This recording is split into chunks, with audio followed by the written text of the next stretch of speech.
Let me go first, and I'll give you time. 15 seconds. All right, go ahead. All right. Thank the gentleman. The previous two speakers are concerned about me taking President Trump's comments out of context. This is exactly what they plan on doing if they can get their hands on this audio file. They want to take President Biden's comments out of context. So this is projecting. This is exactly what these Republicans are known for. They do it. That's what their big cheese does, Donald Trump. And with that, I'll yield back. I thank the gentleman. Go ahead. I'll get time later. Thank you, Mr. Chairman. It's just not accurate. That's just not that's not our goal. Well, I got to say, my colleague from Georgia raised the point about taking something out of context. There's certainly a concern about that, and I think it's a legitimate one. To not have the audio tape, but have the transcript, which, again, nobody is actually alleged as incorrect in any way. It's not a verbatim transcript, that the person who took the transcript,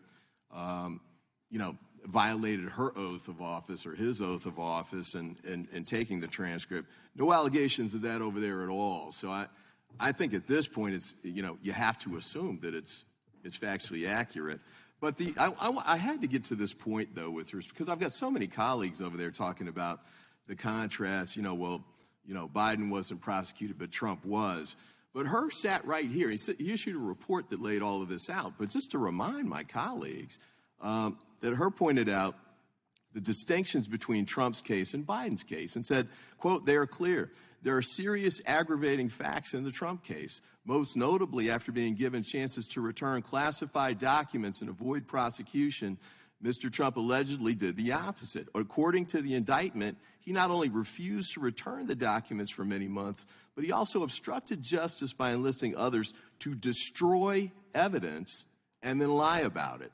And he goes on, in contrast, Mr. Biden turned in classified documents to the National Archives and the Department of Justice, consented to the search of multiple locations, including his homes, sat for a voluntary interview, and in other ways cooperated with the investigation. That's the distinction. And that's a distinction that the Department of Justice draws frequently in making decisions about whether to move forward with a criminal prosecution.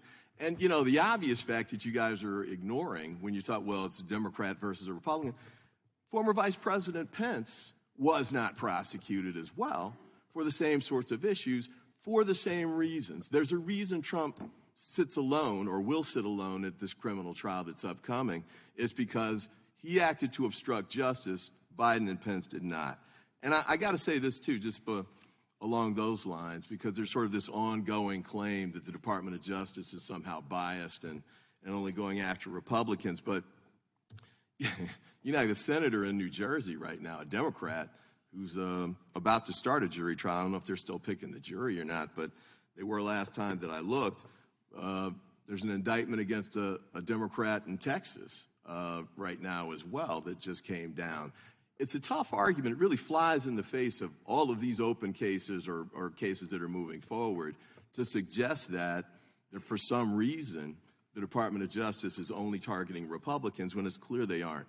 And then the last point that you all keep kind of avoiding, Herr sat here and testified. You guys are making allegations today that you did not confront him with at the time. To the extent you raised it, he said, no, I'm not trying to hide anything. I'm not trying to protect the president. We're not trying to slant anything. I did this. I called the balls and strikes as I saw them. I think it's a bit of a smear to sort of suggest otherwise. And it's a little unfair to do it now when he's not here, when you had the chance to do it when he was here.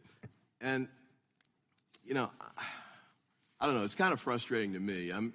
The Judiciary Committee is supposed to be about upholding the rule of law. And I know there are political issues. It's a presidential year and all of that stuff. But you're deliberately distorting the facts over and over and over again. And it really should stop. It really should. And then just one final point on these issues. The Attorney General here, Merrick Garland, 92,000 pages that he's produced over and over, presented witnesses to the committee that other AGs would have refused to permit especially for, lawyers who are in the middle of a criminal investigation or a pending trial. Although you all are ignoring that and trying to act like he's obstructing justice, even though you've got the verbatim transcript of the statement that he gave. With that, my time's expired, and I yield back. The gentleman yields back. I'll just respond briefly.